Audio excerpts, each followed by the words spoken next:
Welcome to Moores Creek National Battlefield Virtual Christmas Tour. My name's Melinda Stewart, and I'm here to acquaint you with wreath making in Colonial, North Carolina. Those ladies did what we would do today. They used what materials they had available. I have two wreaths that I have completed here today, and I'm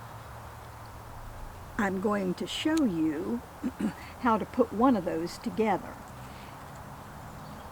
The materials in this wreath, as you can easily see, are magnolia leaves, some loblolly pine sprigs, apples, and mistletoe. The Colonial ladies would have used fresh material. I'm using artificial material here today because we want to keep this wreath for several years, and I had to make it way ahead of time. If I were making this wreath out of fresh material, I would not have used the mistletoe for the inner circle because that is really hard to get. My grandfather used to shoot it out of the tree for us. I would have used red cedar, and that red cedar lasts well without, in the cold weather, and would have made a better, but you can't get nice artificial red cedar.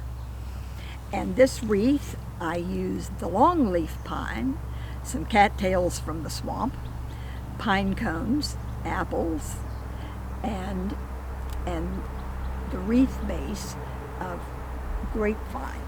They would have used any vine that you could have wrapped in a circle and made a wreath shape out of.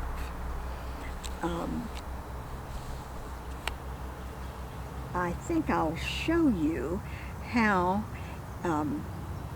we start to put this together. We won't have time to make a whole wreath, but it won't take you long to do an entire wreath, maybe 2 hours at the most.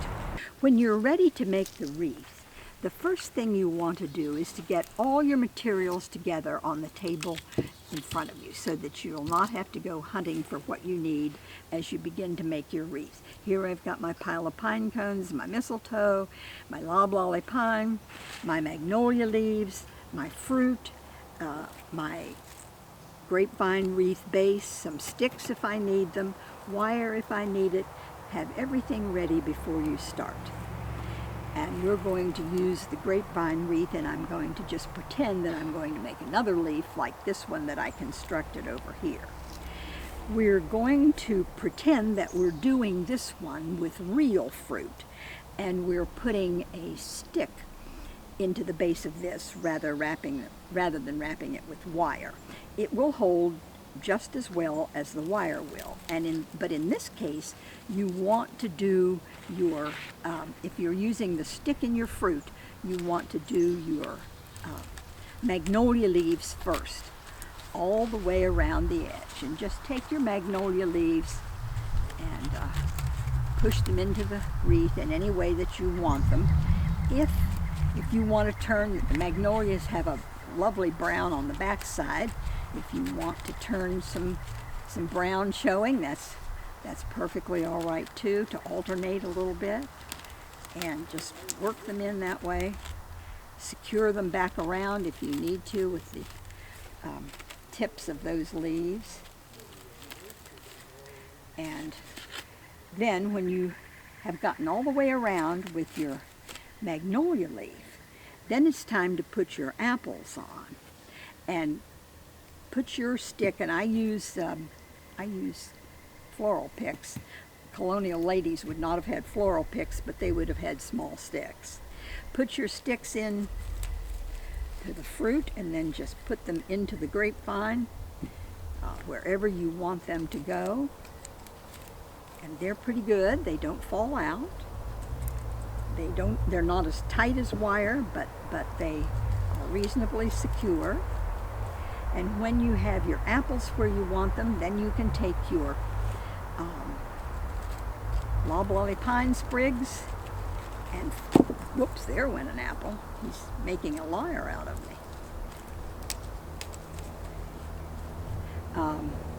Fill in with your loblolly sprigs wherever you need them here. And you know, one thing that I will mention, which is a little bit of a cheat. There, that one's better. You can use some glue stick if you're having a little difficulty getting a leaf to stay in or something. It's okay to cheat if you need to. Because I wired those apples on, I didn't have any difficulty, and I didn't use any glue stick on the wreath. That wreath is completed. But you might need to, and the wreath will still be authentic and no one will know the difference. There, now you see you're getting your pine filled in, and now it's time, when you get that done, to put in this center ring with whatever you want. Wax myrtle would be another thing, wax myrtle sprigs that you could use in here. The birds eat all my blue berries off my wax myrtle, but the wax myrtle would also be good, as well as red cedar. I'm using mistletoe because that's the only thing that was artificially available I thought that was decent. Just remember that your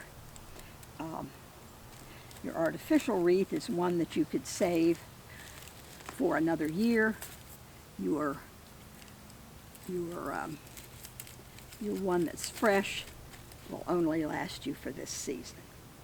And there you have the beginnings of your colonial wreath. Enjoy your wreath making. I'm sure you'll be successful.